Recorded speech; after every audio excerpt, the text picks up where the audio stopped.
Algum tempo hesitei se devia abrir essas memórias pelo princípio ou pelo fim, isto é, se poria em primeiro lugar o meu nascimento ou a minha morte. Suposto uso vulgar seja começar pelo nascimento, duas considerações me levaram a adotar diferente método. A primeira é que eu não sou propriamente um autor defunto, mas um defunto autor, para quem a campa foi outro berço. A segunda é que o que é escrito ficaria assim mais galante e mais novo. Moisés, que também contou a sua morte, não a pôs no introito, mas no cabo, diferença radical entre este livro e o Pentateuco. Oi gente, tudo bom? Hoje vamos falar de Memórias Póstumas de Brás Cubas, de Machado de Assis. Assim como Dom Casmurro, esse provavelmente é um dos livros mais famosos do escritor. Esse livro, como a gente já viu agora na abertura, tem o diferencial que ele é escrito por um autor defunto, ou como ele fala, um defunto autor. Brás Cubas, depois de morrer, na sua além-vida, sabe-se onde lá, ele resolve contar as suas memórias, toda a sua vida. Então, assim, temos um livro autobiográfico, mas esse autor ele gosta de falar bastante com o leitor, parar a narrativa. Então, a gente tem muito isso de metalinguagem, ele explicando o processo dele escrever e também tirando sarro disso. Ele, assim, é o Deus dessa obra, então ele fala, vocês querem ver? Aqui a gente está na minha morte, aqui é o meu leito, mas olha só como eu sou bom. Em um instante eu vou pular daqui para o meu nascimento, viu? Facinho. Ele fica brincando então, assim com o leitor, e ele é cheio de digressões.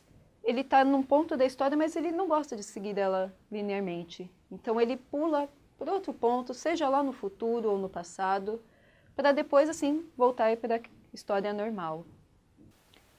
Querendo ser diferente, Brás Cubas começa a sua história pelo momento da sua morte. Para então, assim, já deixar o leitor livre desse momento e depois pela vida inteira dele. Assim, na sua morte, ele diz que a causa foi, primeiro, assim, uma pneumonia, mas na verdade foi uma ideia fixa dele. Um dia ele estava com a janela aberta, pensando sobre o que criar na vida. Então ele pensou, vou fazer um emplasto que vai tirar todas as tristezas do mundo, e vai se chamar Emplasto Brás Cubas. Assim, ele pegou uma pneumonia, não conseguiu fazer o emplasto e morreu.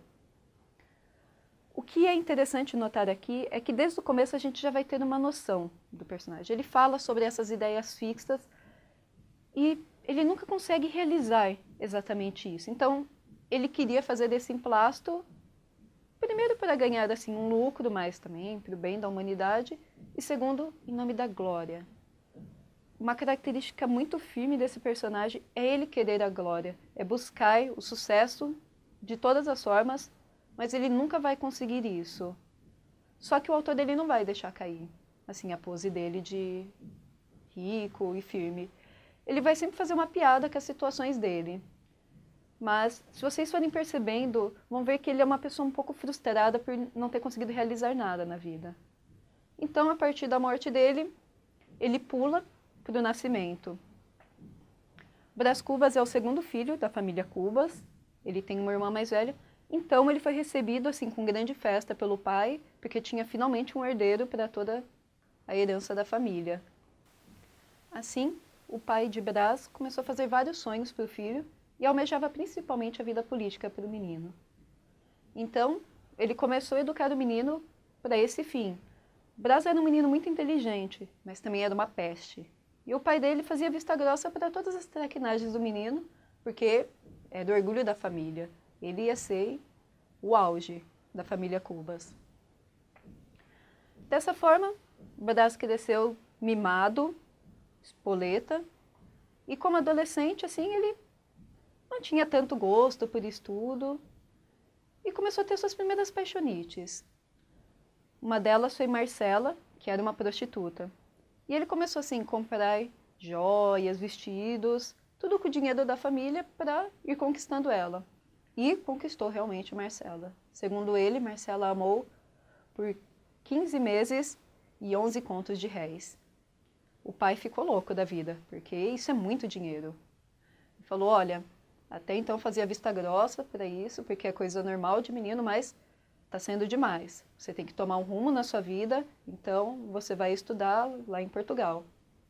O Brás não queria, até tentou levar a Marcela junto, mas não teve jeito. O pai colocou ele num navio e fez ir lá para Portugal estudar em Coimbra. O Brás estudou daquele jeito, né, bem mais ou menos, mais matando aula do que indo, mas conseguiu se formar de alguma forma, que nem ele mesmo sabe como. Então ele virou bacharel em Direito, apesar de nunca exercer a profissão. Ele aproveitou que estava lá pela Europa, ficou fazendo um tour, até o pai mandar uma carta falando, olha, volta porque sua mãe está mal. Aí ele voltou, pouco tempo depois a mãe faleceu, e nesse misto de tristeza ele foi pagar uma visita a uma senhora que ajudou a mãe nesses últimos dias, assim, vestiu ela até mesmo para ser posta no caixão, que é a Dona Eusébia, que é uma mulher que quando criança o Brás acabou atrapalhando um pouquinho a vida dela. Então ele vai visitar a mulher meio que sem graça, né? Tipo, nossa, será que ela lembra daquele dia? Eu denunciei ela beijando um outro homem. Mas a mulher, assim, não parecia guardar nenhum rancor dele. E ela apresenta a filha dela, Eugênia. E é uma moça, assim, bonita. O Brás se interessa por ela. Só que depois ele vê que ela é coxa. E aí começa o grande dilema da vida dela. Porque bonita se coxa? Porque coxa se bonita.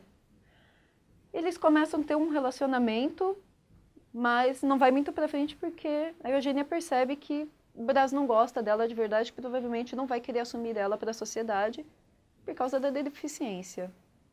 Assim, ela termina tudo com ele, o Brás não faz muito esforço para manter o relacionamento, e nisso o pai já tinha oferecido uma proposta dupla, que ele conseguiria virar deputado, mas para isso teria que aceitar um casamento. O Brás não queria isso muito na época, mas agora que ele não tinha mais Eugênia, ele falou, ah, vamos aceitar, né? Assim eu consigo uma vaga na política. Então ele foi conhecer a moça que estava prometida para ele, Virgília, que é a mesma moça que no começo da história está chorando assim no leito de morte dele. Então eles se conhecem e é paixão à primeira vista dos dois lados. Eugênia é muito parecida com Brás Cubas, bonita, inteligente, muito perspicaz e também muito ambiciosa. Os dois se dão bem já de cara, só que ela percebe que o Brás não tem muito jeito para seguir na vida. Apesar da promessa dele ser deputado, que o pai dela arranjaria essa vaga, ela vê que ele não se esforça muito.